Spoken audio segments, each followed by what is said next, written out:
listeners. Our People Podcast and Dan Frigolette, your host. I'm here with Ginger Banks. Hello. Thank you so much for meeting with me. Thank you for doing this. Thank you for having me. It's Saturday. This is like this is the day when sort of like both of our bodies are kicking into the concept of like what's been going on since Wednesday. Yeah. I am exhausted. How are you? I don't think my eyes can fully open. Yeah, I thank you for my body. Today, my body was just like last night. I was so exhausted. Someone not on the strip. Someone like down. I don't know, a couple blocks from here, like a bicyclist. Tried to fight me, and I was just like I was so exhausted. Well, the argument was he was trying to ride on the sidewalk. I don't even know whether or not you can do that in Las Vegas as a bicycle person. You can't do that in New York City. You're not allowed to ride on the sidewalk. And so I was there was a lot of sidewalk to the left of me, and the guy was coming straight at me. He waits till he's 2 feet out. He just goes, bike. And I was like, yeah, go right here. And then he gets off his bike, drops it, and then gets in my face. No, and I was just so exhausted. I was like, there was like part of me that was like, I know how to de-escalate this. I'm an adult. I'm a human being. And then there was another part of me that was just like, I want to throw this dude in the street and then steal his bike. Like, I'm just so exhausted. I can't deal with this shit. Yeah, it's a lot. It's a long week. So what do? Do you stay like in the building? Do you stay at the Hard Rock? Do you stay on the Strip? Do you go? Yes, I do. I spent 1 year at the MGM Grand, and like getting an Uber over here in my expo outfits was not an enjoyable experience. Yeah. Waiting Especially with in that Uber line. Pool, right? Now you're in Uber Pool, and there's like they're letting other people on, and they're like, hi. Yeah, nice pasties. It's kind of like what the elevator run's been here. Yeah. People that I think there's people that are in this hotel that didn't know that it was this conference. Maybe not. 100%.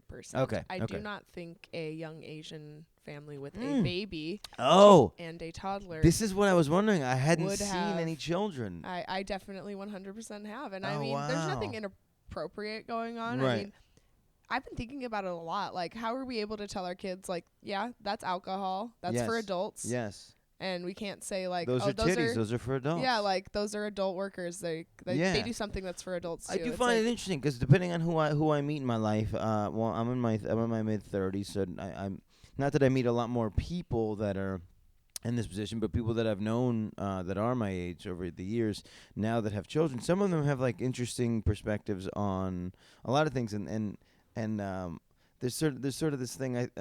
So my family wasn't a naked family at all. Like if I saw my father naked, it was like 5 times, and it was sort of like possibly accidental, and definitely not like what I was interested in. Like I didn't want to just be like a naked family. But I know people that like, oh well, it's like a single mom and she's got girls, so she's just naked in front of the kids, which is like that's that weird questionable stance. It's like is that a healthier or less healthy version of being a parent? I think they're trying to, like, maybe desexualize the female body and just, like, you know, if you The see mother? it. Yeah. No, this is just pure laziness. No, this you're is not really like this isn't like a. Well, I'm just saying, if you see a woman and she's naked and it's not in a sexual situation, then I think that will in turn end up not like making every time you see a woman naked the most intense sexual experience of your life. Right. I wonder, but and then I do wonder. It's like it's I don't know. As a son, it's tough because it's like, do you want to be in that same position there? Because especially when what we know about psychology and the fact that basically we just end up trying to date our parents later on in our lives. Is that wanna? something we learned? Yeah, of course. Yeah, that was the entire basis of Freud and everything. I mean, basically, you figure out eventually that it's just like the reason why. Yeah, I mean, with the daddy complex, the mommy complex, all of that, the Oedipal complex. I can see that with a few of my friends, but not me. Yeah, No, I'm not saying I'm not blaming. I'm just But we've all been in that situation. Yeah, it is interesting, right? So, do you plan to have children? Do you care about children? At this moment in my life, I'm not gonna have any kids. I don't think. I have some life goals that I think that would just hold me back. Yeah. And I'm a little too selfish, I think, to have kids. Well, I only ask it as a phrasing because I do want to get in this debate about the Santa Claus thing. It's whether or not who's the Santa Claus story for, right? It's like I guess the debate becomes: are you hurting a child by telling them? But for me, where honesty is sort of like the value that I would like to instill on another person. Yeah. A tiny person. That is such an interesting thing to think about, but you're not starting on a good foot. You don't want to make your kid like the asshole who tells everyone else that's the other problem, right? Santa Now you isn't real. Right, now you got to send this child into the world, like, right? Yo, Billy told me that Santa wasn't real, Mom. What's up? Right. Now your kid's an asshole. Right. Yeah, you get a call from other parents. Did you tell my fucking child that there's no goddamn Santa Claus? Yeah, and you're my stepmom told me that Santa wasn't real before my mom did. Yeah. My mom was fucking pissed. It was like, because she's perpetrated this lie. Like, that's sort of the bigger thing. Maybe it's some sort of weird like cultural myth that I don't know helps explain the human experience. I don't think that's true. Is there? I think it's fun. I think it's a fun. Sort of like other examples of Santa stories in other cultures? This is the open discussion I'd like to have if I was in a position to have children. Is that I think that most of the things that they're feeding people are poison, and so it's like so basically my kid would be a kid who comes home, is assigned extra work from school that I've assigned him. He's not eating sugar and grain because it's poison, and he doesn't think that Santa Claus is real, and he lives a more realistic life. But then he has to go into a school and into society with these people who think that fantasies are real, and that poison is nutrition. So yeah, it's like it becomes a debate of, you know what, maybe just don't have kids. It's a lot easier to just do that. Right. I mean, yeah, there's a lot of fucking things we need to help change with society. You're right. Yeah. Santa and nutrition. Right. The more I learn about nutrition, the more I realize, like, so me and my dog almost are on the same diet now. We just eat meat and vegetables. Oh my gosh. That's where I'm at. Well, when I learned about nutrition, I realized I was like eating the equivalent of a cardboard box. Yes, so it's good to know. I flew on some long flights recently, and it's the first time they've tried to hand me food on these flights, and they woke me up. It's like that's their move, is they want to wake you up 2 hours before the thing, so that so you don't sleep on the plane past the thing. But so they wake you up and they hand you a box, and I'm looking at this box, and I look inside of it, and it's just sugar and wheat. Yeah. And I was like, oh, I can't eat any of this. And then they like got defensive, and they were like, well, you didn't ask for like a special meal. And I was like, no, it's fine. That I just not gonna eat it. Here, take it away from me. It's gonna be trash either way. Yeah. And so I was like, and I was just looking at the people eat. They were just eating sugar. They woke up to eating sugar and like croissants. Yes, that's probably a problem with most of the country. Yes. And then this is the thing I really want to figure out discussing, is the idea that like when people eat that way and then they think that everything's cool. It's like, you have diarrhea today. Like everything's not cool. You can't be sitting 6 times a day and it's always runny. You can't be having diarrhea and then being like, yo, life is grand. It's so fun. True. So I think that's an interesting thing. So how did you feel? So let's ask you then, because I don't remember my experience of getting to know that there was no Santa Claus. I think I had the natural one. I think I had the natural one where there's the inkling, and then it gets confirmed and things Mine like was that. Definitely you different. literally, someone said, there's no such thing as Santa Claus. No, my stepmom was actually like, Santa's not real, right? And I was like trying to act cool. Just Monday morning. Yeah. But inside I was like, oh my God, wait, my reality is being crashing. I'll never trust an adult again. Right. That's what I mean. So yeah, did you really feel that way? No, I'm just fucking with you. But maybe, I don't know, maybe they're trying to make it easier for us to believe in, like, Jesus. Yeah, well, no, see, but that's the reverse. That's right. Yeah, those are people always put Jesus and the Easter Bunny together. You're right. Well, no, that's the reverse argument, is that like. And I had a buddy who had this joke for a while. And he's like, when you were born, your parents tell you about Santa Claus, this and that, and then eventually they go, listen, hey, Santa's not real. But you still could. But Jesus, that guy, and he's like, you're not going to get me twice, you asshole. And it's like it does. It puts it in that perspective of like, well, if we're lying about this, then nothing is sacred and nothing is real. Maybe some religious parents should not do that, so their kids will never have that inkling that it's not true. Well, that's a whole. Yeah, that is a right. Yeah. So what's more important, Santa Claus or Jesus? Probably Santa. No, I guess Jesus was not that. Like, Jesus wasn't a bad guy. It's all the like claims of divinity that are silly, but everything Jesus said was some great shit. Like Thomas Jefferson made a book that was all of the things that Jesus said in the Bible without the claims of divinity, and it's a great book. Oh, interesting. What's this called? I'm not sure. Jesus by Thomas Jefferson. Some sort of different Bible that he made. I don't know. I didn't know I'll that. probably look it up on Google. I didn't realize that. We'll Google it. You guys Google it. That's great. No, I like that. I'm tough. I'm still in like I'm in a torn position because I became obsessed with the Hamilton musical. So Ooh. I'm in a torn position with my feelings about Thomas Jefferson. So I do need something to kick me hilarious. back into gear. Dude, I mean, my man is John Adams. John Adams was such a badass. Really? The more I learned about him, Oh, they basically he was like a little slaves. They made him out to be a little bitch. Well, but he like stayed true to himself. Like, so after what was it when all those dudes got killed? There's the Boston Massacre. Yeah, is that what it's called? Yeah, that sounds right. Something like that. But there were like a bunch of British soldiers that shot a bunch of innocent. Shot some Bostonians, and everyone was just like, "Let's kill them," you Yeah. know. And they were trying to build a new country. And John Adams is like, "Yo, law and order is important.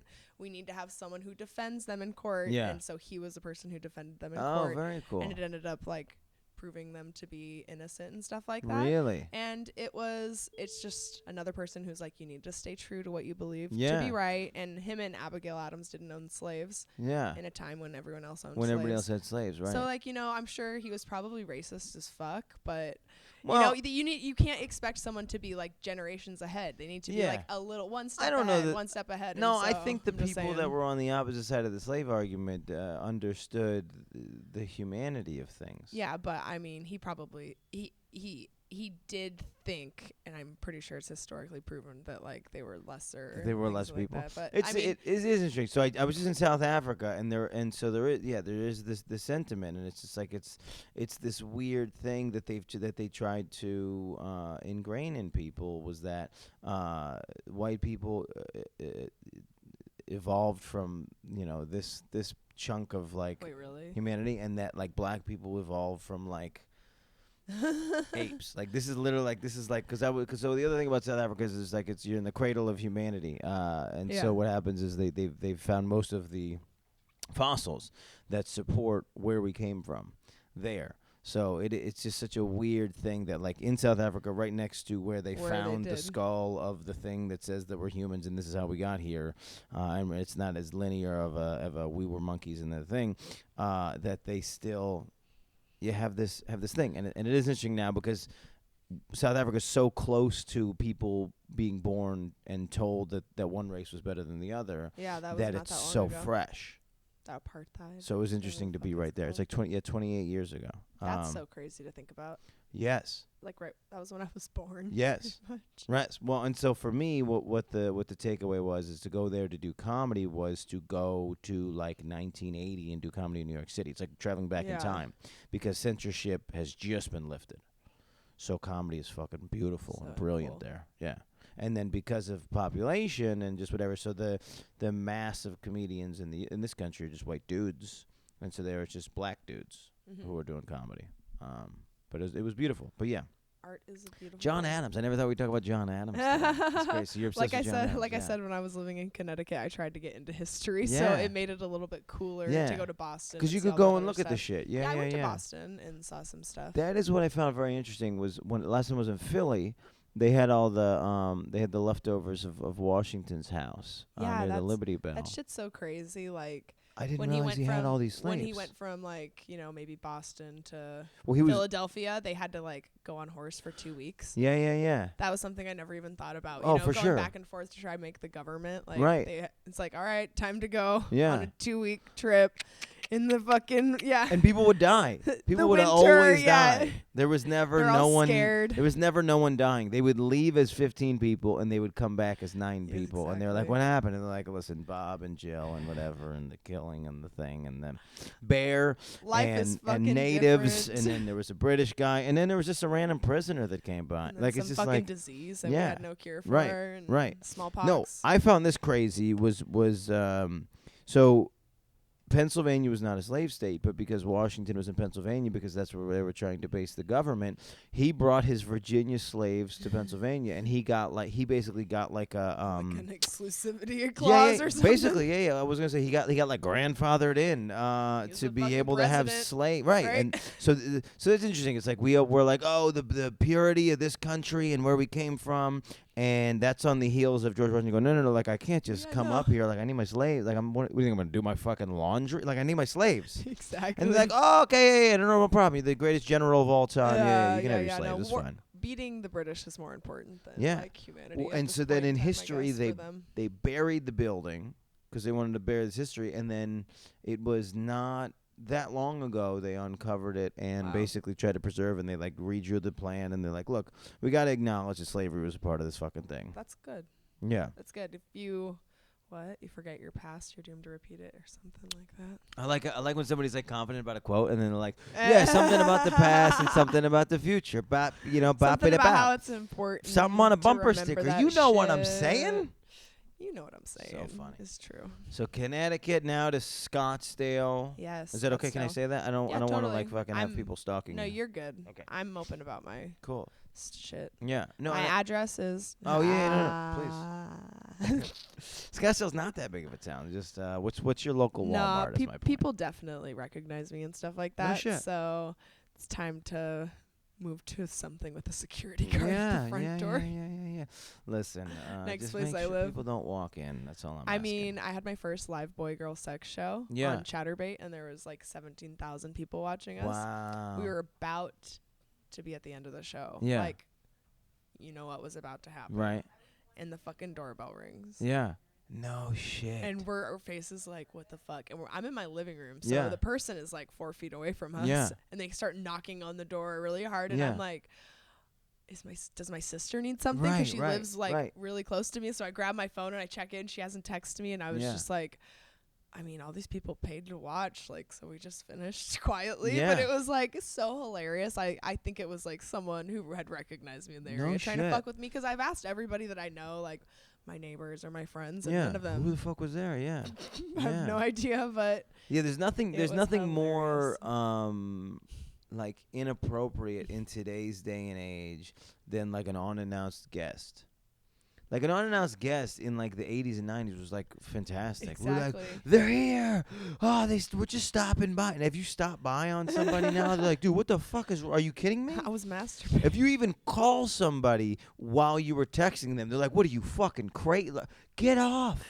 Like, why though? It takes so much longer to make plans through texting than just to fucking give someone a call. I hate that shit. I'm like, please. No, I'm still in the text. I love the text. I love the privacy of the texting, and people are asking for directions in text. I'm like, really? No, I love that. I just want the address. I don't even want you to tell me how to get there. Just give me the address. I'll figure it out. I'll use whatever fucking GPS I want. But I find it important to have it on record what you told me to do and where to be. Because when you're not there, because you're not going to be there when you said you're going to be there. True. So when you're not there when you say you're going to be there, then you can't just go, no, I said 4. You're like, the fuck you did.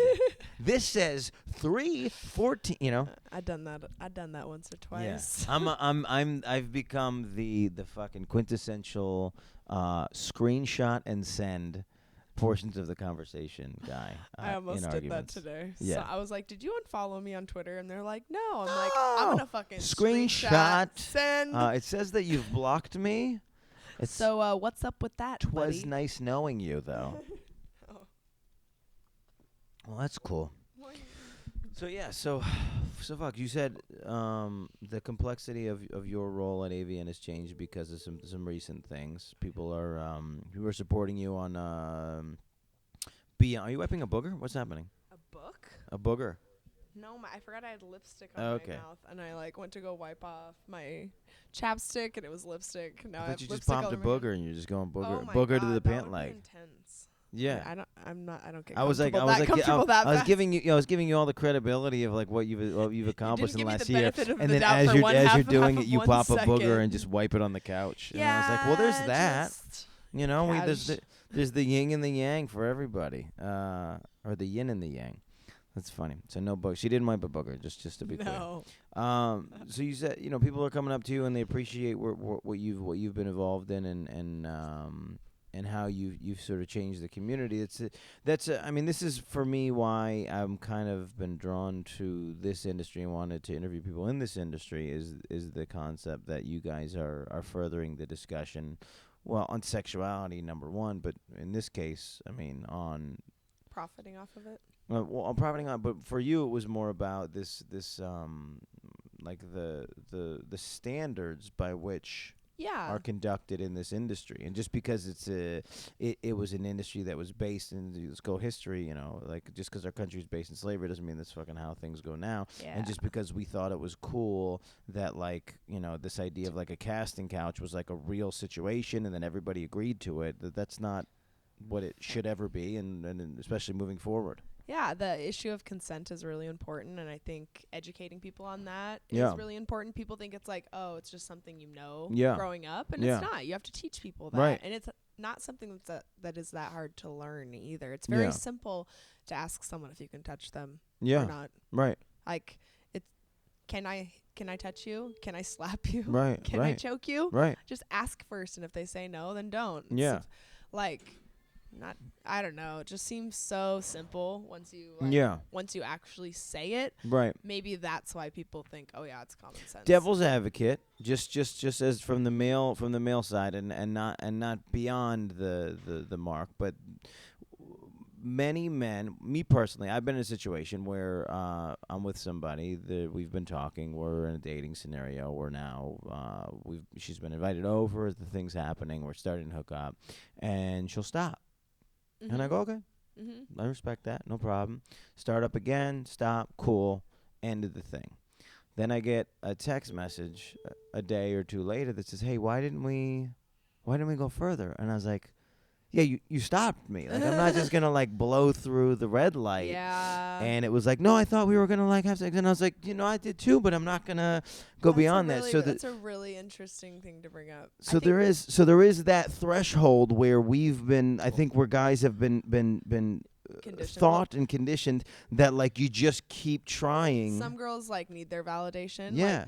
Like there's certain times where I'll do things because I want the person I'm with to be like, no, I want to be with you. Like, I'll try and push them away so they'll, like, and you can't play games like that. Like, that's just confusing, and that doesn't help on the issue of consent. It's like, always be honest and open about communication. Those are things that we could foster in all different types of relationships. I agree with friendships, sexual relationships, and things like that. So, communication, like, I always hear people getting in these fights, and I hear both sides of the stories, and I'm like, oh, it was a misunderstanding. Yeah. Like, and you both don't even understand it. It was just complete misunderstanding. Yeah. So, like, that girl's like, I just want to play hard to get. She's probably a brat, and she doesn't know what that is. Like, I didn't know what a brat was. It's like when you want to say no to someone, but you want them to keep, like, that's like a BDSM term that I didn't know was like a thing, because I'm submissive in the bedroom, but not 100%. I'm not a fucking slave. You're not going to tell me everything to do. And I didn't know, like, what that was. And finally, when I started taking these, like,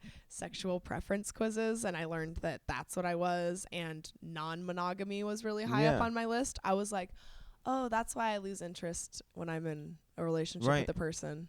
It's like, it's not that person. It's just I've the fact accomplished it. Yeah, it's just the fact. I've beaten that level. It's just, I don't ever want to deny my partner a sexual experience or something that's going to make them happy. Sure. And love and sexual pleasure isn't like a finite resource. There's enough to go around. Yeah. No, I agree with all of these things. But I think we're taught monogamy.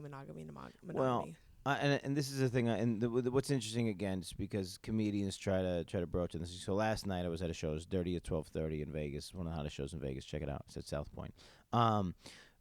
3 of the comedians that went up sort of attacked the Me Too policy, you know, the wave. I don't know what I want to call it, the trend, and they all had different angles on it.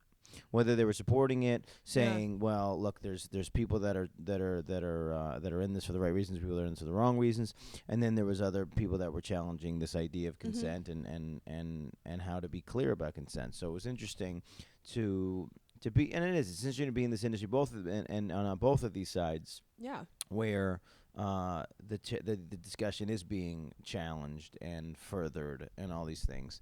I mean, what we realized was how far we are from getting to the bottom of this. Like, it's not going to be tomorrow when the girl whose way of flirting is to pretend that she doesn't want it, but she does want it. That she just goes, hey, like, I would like to do the thing. We're complicated as fuck creatures, man. Well, That's just crazy to think about, like, I don't know. I always try and take a third party perspective of humans, and it seems like we have like some really complicated mating rituals. Basically. And we've made up a lot of things that don't have anything to do with nature. And that's what I was saying about like my dog and how we're sort of eating the same basic diet. And I think all animals kind of do that, and that's why we're in that position and what's good for our bodies.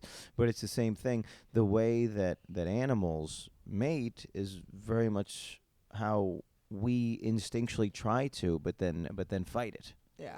As humans, like because we have all these other ideas of like that are based in things that may not exist anymore, like the importance of religion and the importance of gender roles. Yeah. Like a lot of these, monogamy scenarios only play out perfectly when you have something as crazy as gender roles, because you know what, this person knows they have to do these eight things, this person knows they have to do these 8 things, and then they can combine and actually.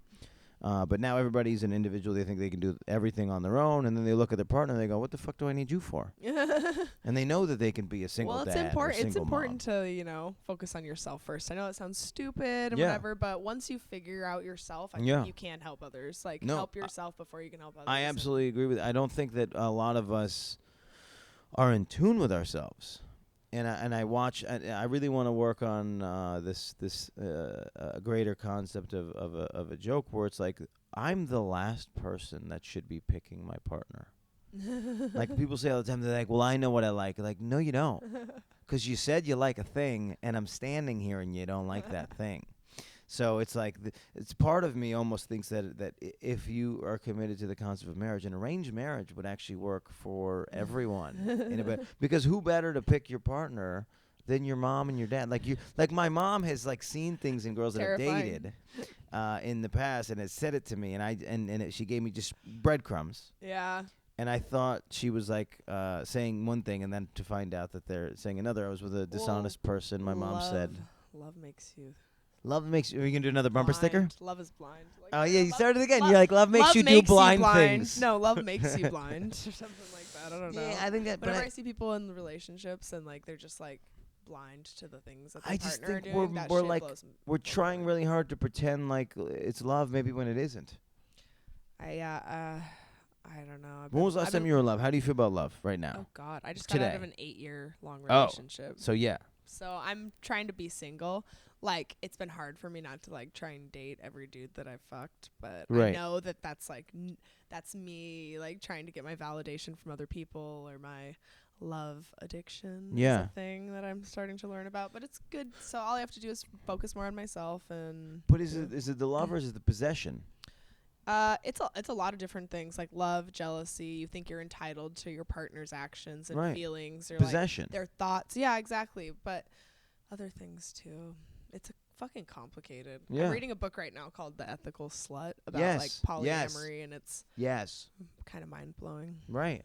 Yeah. I broached an open relationship at the beginning of last year around this time, and the concepts that we were going for were not necessarily about not being monogamous, although that ended up being part of it. But the original discussion was about what we were actually looking for, and from a communication standpoint, what we were capable of, and the fact that we spelled out so many things made it so that it was such a freeing and clear relationship. Like there was never a moment where we were like, oh, this is not a thing that I can say to my person, and it's like, so we knew the road that we were taking. Now, unfortunately, but maybe fortunately, once we got to a certain part of we got to a certain crossroad and a certain intersection, and we both go, well, I want to go this way, I want to go that way, and so it just ended actually kind of beautifully, like healthily. That's how it should, like, that's how most relationships should be. Like, I'm really lucky my ex and I are on good terms, and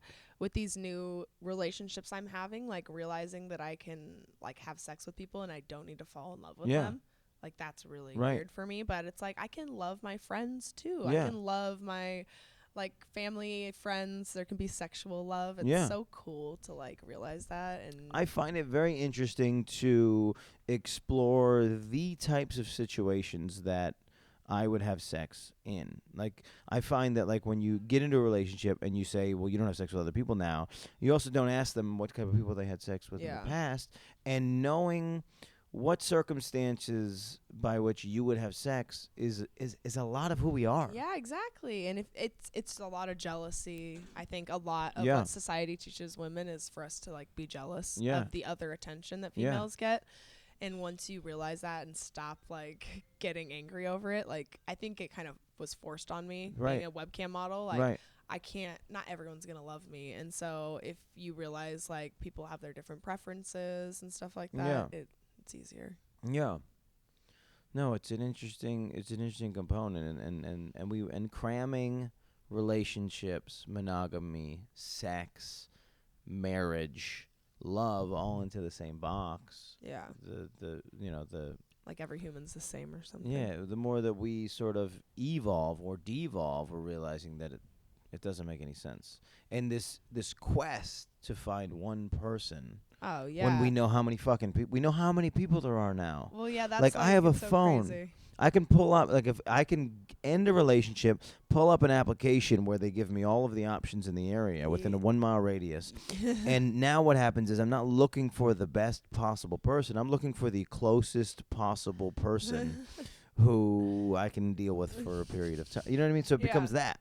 And everybody's like confused why their marriage didn't work. It's because you didn't even look. Yeah.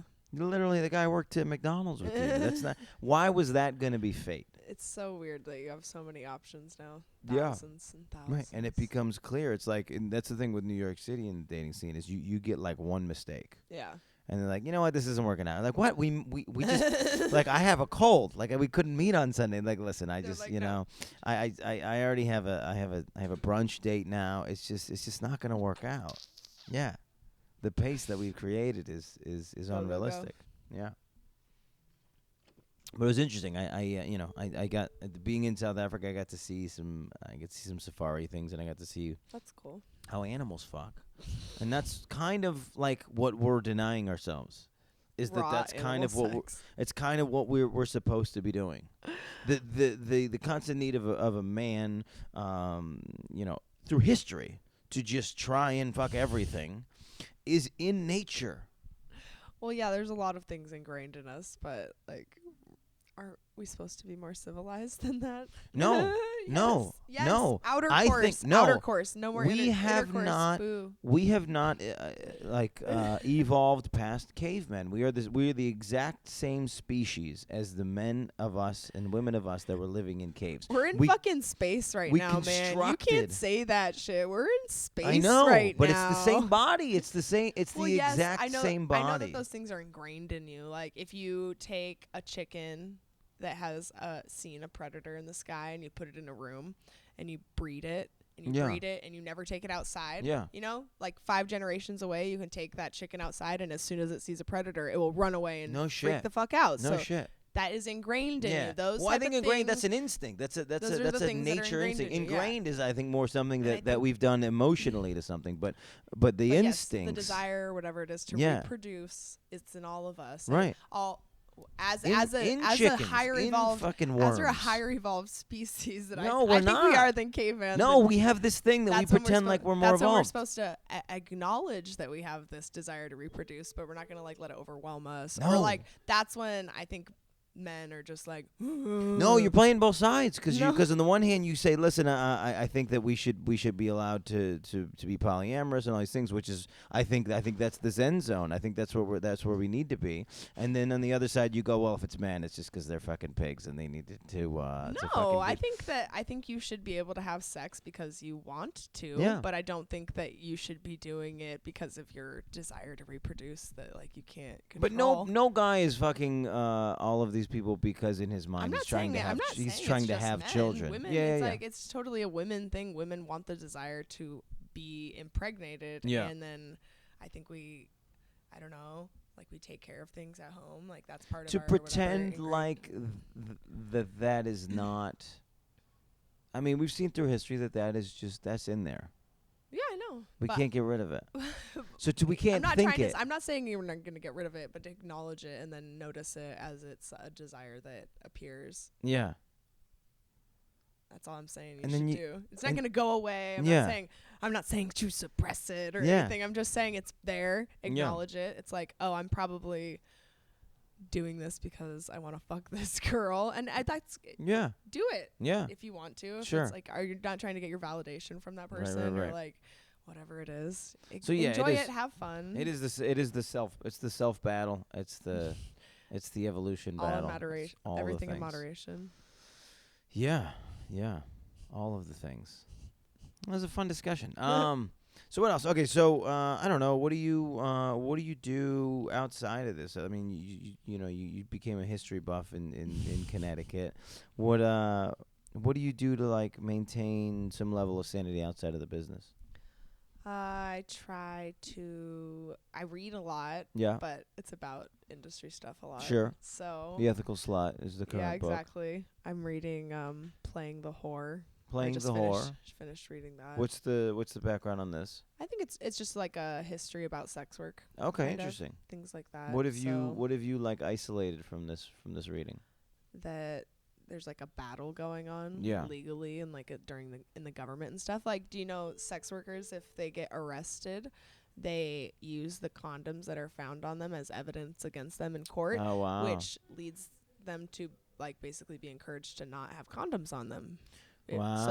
So they don't want to get caught. Like in the NYPD, they even have like a little place on the form that says number of condoms found. Wow. So that just encourages sex workers to not practice safe sex, which like people are ignorant to think they're going to stop sex work from happening, I think. And so profession. Once we accept that and realize, yes, there's probably people who are going to like have addictions to it and things like that. It's also something to acknowledge. It's like, all right, sex work is something. Let's acknowledge that it's going to be here, and let's try and find the safest way for people to be able to do their jobs. Right.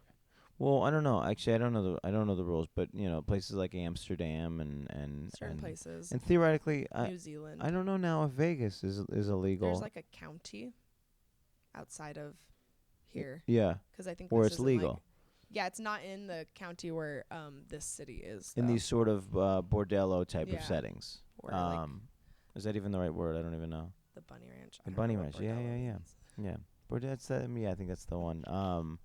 Is a I think bordello honestly just means a gathering of women, because there are bordello laws in New York State that prevent men from really ever from living inside of a sorority house. Oh yeah. Because that stuff. Yeah, because of bordello laws, literally like.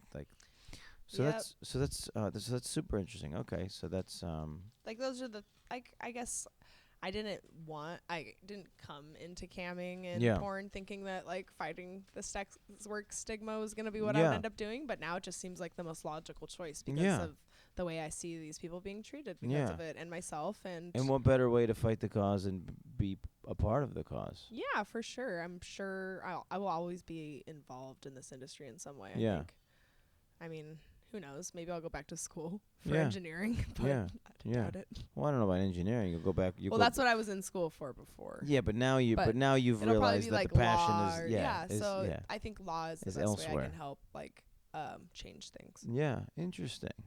So let's see. I guess we're jumping the shark, but then I guess based on this discussion, what would be your foreseeable solution to all of this? Is to make this thing legal across the board? Decriminalization in different areas. And regulation? No, decriminalization. We can self-regulate. Like just like the adult entertainment industry, we get tested every 2 weeks. Yeah. We have the pass system. Right. I think that these industries should and we will be able to self-regulate because we are kind of on the offensive. Like we don't want laws to be placed anymore against our industry. So we try and be proactive so that those laws don't become in place. So we can say, look, here, we're getting tested, we're doing this. So it doesn't need to become a law. You do have the danger, right? So like in every fast food chain that opens or every business that starts, there's one that's going to cut corners, right? So like that's the concern. Yeah. But for anything is that if we don't say on paper somewhere with a signature that this needs to happen or something legal can happen. It sucks. In a perfect world, people would just not. We wouldn't need contracts. Well, this is a debate. What is the perfect world? I think the perfect world is then no laws, and then there's sort of just this nature law that takes over. Yeah, I don't and know. that there's a morality that has a standing order. That if you murder somebody, then you acknowledge that probably other people are going to try to murder you. I don't know. I'm not high enough for that. Fair enough. All right, so how do they follow you? How do we fix society? I feel like we need a second episode, but let's. But we'll get there. We'll get there at the next AVN. How do they follow you? Instagram. What's your favorite social media? Twitter. What do you? My favorite social media is Twitter. It is at GingerBanks1, and I just got a new Instagram. It is the Ginger Banks. The Ginger Banks. Yeah, my old one got deleted. Got hacked, all the stuff. The big problem. Reported. Yeah. Bullshit. Right. Whatever. Flagged. All Happens. the things. Same shit you've heard a million times in this industry, I'm sure. Yeah, it's there's two problems in the industry. Number one is the way that consent is being perpetrated, and the other one is people are flagging my fucking Instagram page, bro. Hey, they make shut up. They make their terms of service purposefully vague. No overtly. Oh, is that true? No overtly sexual content. Right. What the fuck? Well, no, that's always what it's been. What's overt? That's the basis of my industry. Lenny Bruce was getting prosecuted for and arrested for obscenity, and they had to redefine what obscenity was because it was vague. That's why it's still vague. Well, that's why it's important to be a member of the Free Speech Coalition if you're an adult entertainer, because they do help protect our First Amendment rights. Because it's a group of people now, and the funds and the things. They're a bunch of lawyers. Yeah, actually. and the funds and the knowledge are there to be able to back you up, as opposed to being an individual. So check her out. This is a Porn Stars and People podcast. Give her a follow. We are on iTunes. We're on Google Play. We got some content today on YouTube. Lovely to talk to you. Thank you so much. It was great. Ginger Banks, Thank you for guys. having Thank me. you so much.